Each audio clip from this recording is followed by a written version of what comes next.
Tetapi bau busuk tu makin menyengat, sehingga kan Asri kata dia nak termuntah dah pada waktu itu. Lepas tu dia rasa tengkuk dia macam ada orang belai. Dia rasa macam ada orang sentuh kat belakang ni. Orang duk belai-belai, gosok-gosok. Apa lagi dia cuba memandang ke belakang.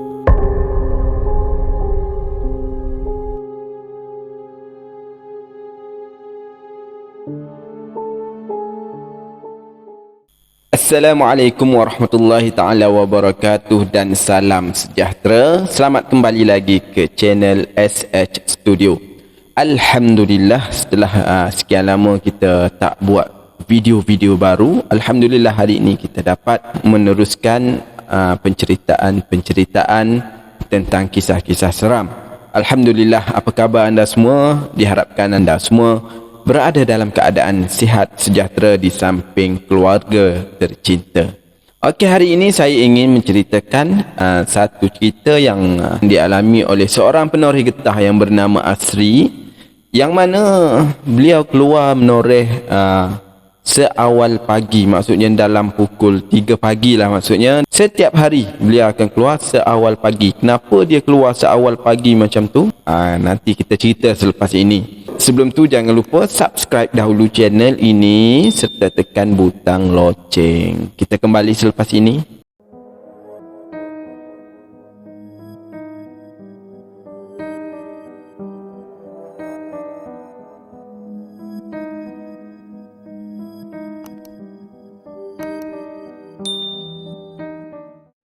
A'udzu billahi minasyaitonir rajim. Bismillahirrahmanirrahim. Wa qur rabbi a'udzu bika min hamazatis syayatin wa a'udzu bika rabbi an yahdurun. Artinya, wahai Tuhanku, aku berlindung kepadamu dari hasutan syaitan-syaitan, dan aku berlindung kepadamu, wahai Tuhanku, supaya syaitan-syaitan itu tidak menghampiriku. Amin, amin, ya rabbal alamin. Kisah ini sebenarnya dah berlaku 3 tahun yang lalu, kata Asri. Ketika itu dia baru sahaja berpindah ke Felda Jelai, Gemas Negeri Sembilan. Dan ketika itu dia mendapat kerja sebagai penoreh getah di sebuah kebun getah milik seorang penduduk di situ jugalah. Jadi kata Asri, oleh kerana dia ni seorang yang agak nak kata tak mahir, dia mahir sebenarnya menoreh getah, tetapi dia lama tinggal pekerjaan menoreh getah ni. Macam kita lah, kalau kita ni biasa memasak, tapi bila kita tinggal memasak tu lama-lama dia jadi kurang mahir lah. Jadi macam pisau, macam parang lah, lama tak guna, dia lama-lama berkarat lah. Sama juga dalam kes Asri ni, dia dah lama meninggalkan kerja menoreh getah ni, skill dia pun dah hilang. Jadi oleh kerana itu dia rasa dia buat kerja ni lambat lah. Kalau orang yang selalu buat kerja ni dia lebih laju lah, sebab dia lebih mahir. Jadi pergerakan ataupun kerja menoreh getah ni jadi lambat. Dia menoreh bukan seorang, dia menoreh ramai-ramai. Disebabkan itu, antara satu faktor, dia ambil keputusan untuk keluar awal pagi. Maksudnya 3 pagi dia dah keluar dah. Sebab dia nak kalau boleh dia habis menoreh ni selesai bersama-sama dengan rakan-rakan yang lain. Jadi dia keluar seorang dirilah. Dan itu satu faktor. Faktor yang kedua, rumah dia dengan kebun getah ni agak jauh sikit lah. Jauh berapa kilometer tak pastilah, agak jauh sikit. Jadi dia nak kena keluar awal. Pertama disebabkan dengan kemahiran dia ni agak kurang. Jadi kerja-kerja dia jadi lambat, dia kena keluar awal. Dan yang kedua sebab jarak rumah dengan kebun dia agak jauh, dia kena keluar awal. Dia rasa agak takut jugalah keluar awal pagi, tapi demi mencari rezeki yang halal, demi mencari orang kata sumber pendapatan dia dengan menoreh, dia terpaksa keluar awal lah. Jadi hari pertama Asri keluar pukul 3 pagi. Dia agak bersemangat. Dia turun dengan berbekalkan lampu suluh yang dia letak dekat dahi tu. Dia turun dengan agak bersemangat. Walaupun dalam hati ada rasa takut, tapi tak apalah katanya, sebab ini satu-satunya cara dia nak jaga periuk nasi dia jugalah. Dia nak kalau boleh kerja dia selesai bersama-sama dengan rakan-rakan yang lain. Rakan-rakan yang lain akan turun selepas subuh biasanya, tapi dia tak, dia keluar awal pagi. Masa dia sampai di kebun tu, masa dia nak mula menoreh, tiba-tiba datang, apa dia? Datanglah 4 ekor kucing. 4 ekor kucing ni datang tiba-tiba, dia pun tak tahu dari mana kucing itu. Seolah-olah kucing ni tahu yang dia sedang bersendirian. Ada 4 ekor kucing ni, dia rasa macam seolah dia rasa macam lega sikit lah. Kucing-kucing tu sentiasa mengekori si Asri ni. Dia bergerak dari satu pokok ke pokok. Kucing ni menemani dia, seolah-olah dia tahu yang Asri ni sedang kesunyian, keseorangan. Kawasan tu tak payah cakap lah, kata Asri, memang gelap sangat-sangat. Hanya hanya berbekalkan lampu suluh yang ada kat kepala dia tu je. Yang lain tu memang gelap pekat. Kehadiran kucing tu sebenarnya berterusan setiap hari. Setiap hari kucing itu akan menemani si Asri ni menoreh getah sehinggalah dia selesai menoreh. Setiap hari, sehingga kan sampai pada suatu hari Asri ni rasa pelik lah. Masa dia nak menoreh tu, kucing tu tak datang pada satu hari tu. Biasanya ada je, tiap-tiap hari ada, tetapi hari tu pelik sikit. Kenapa 4 ekor kucing tu tak datang? Asri rasa pelik juga, tapi nak sedapkan hati, dia kata mungkin tak ada apa-apa lah kot. Jadi dia teruskan buat kerja pada hari tu. Masa dia nak mula menoreh pada hari tu, dia rasa meremang. Tiba-tiba je meremang tengkuk dia. Bulu roma dia tiba-tiba naik. Dia rasa macam tak sedap hati dah. Tetapi dia teruskan kerja dia. Dia tak nak hiraukan perasaan tak sedap hati tu. Dia cuba melawan lah. Di kejauhan dia nampak macam ada silauan lampu suluh lah dari kejauhan lah. Masa tu dia rasa agak lega sikit lah. Dia rasa mungkin ada orang lain lagi lah kat kawasan tu yang sedang menoreh. Maksudnya bukan dia seorang lah turun pada waktu tu. Jadi dia teruskan semula lah kerja-kerja dia tu.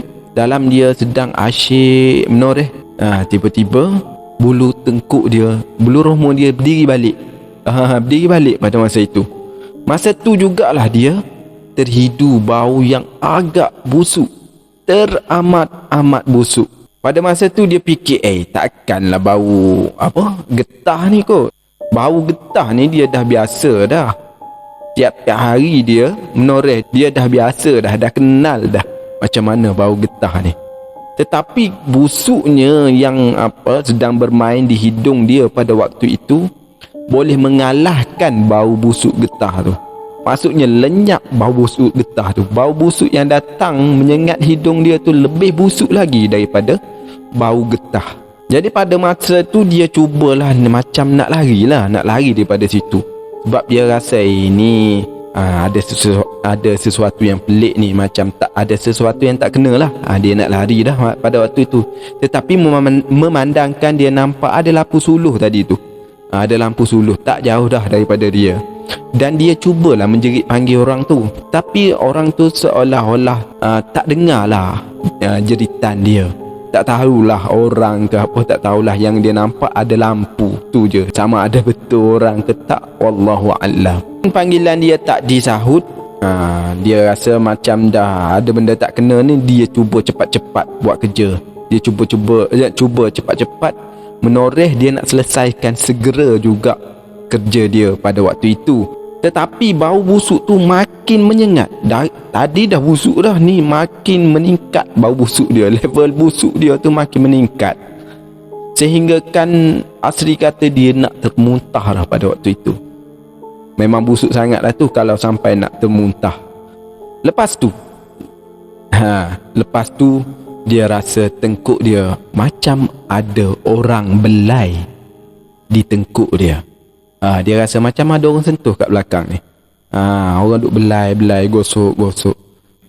Apa lagi, dia cuba memandang ke belakang.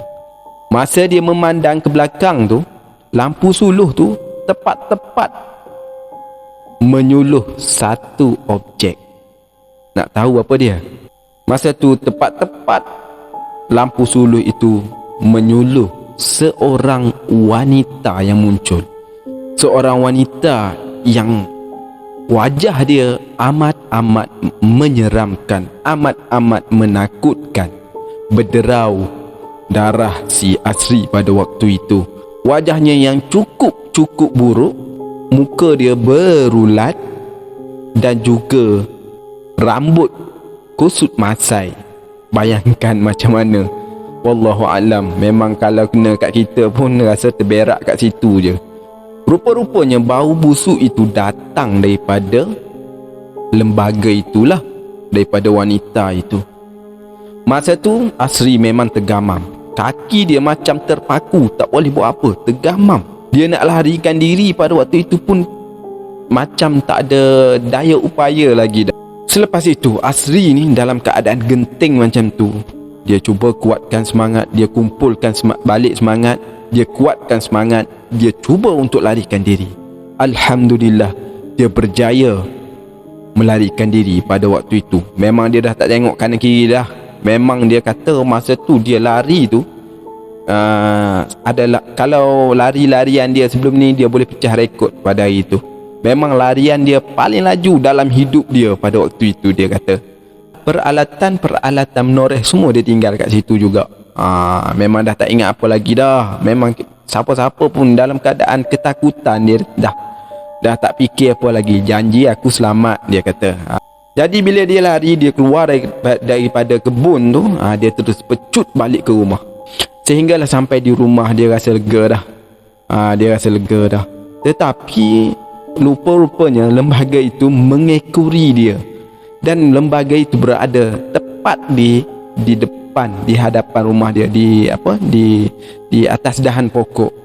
Masa tu memang bagai dia kata macam nak pecah pintu rumah dia. Dia ketuk sehingga kan isteri dia buka pintu dan dia terus masuk, kunci.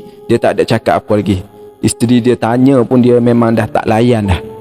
Memang dia tak, seolah-olah dia kaku lah, tak dapat nak cakap apa-apa.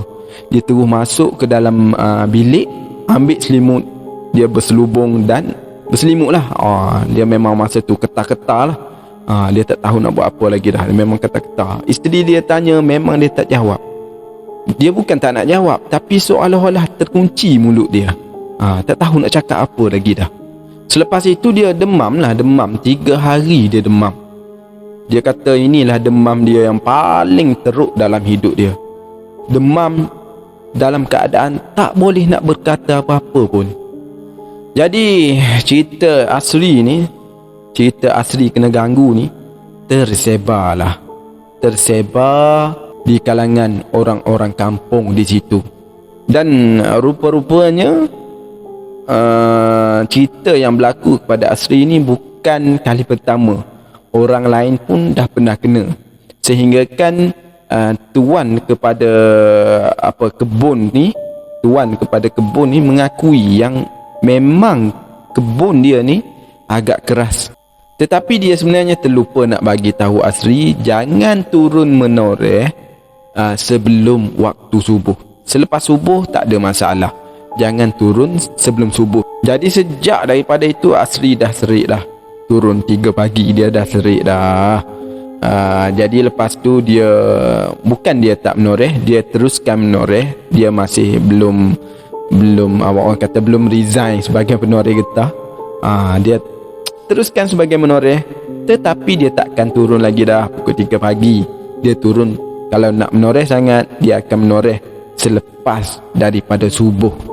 Selepas daripada subuh, bukan dia seorangnya menoreh, orang lain pun ada. Kalau sebelum tu dia seorang-seorang. Kalau jadi apa-apa kat dia, orang lain tak tahu.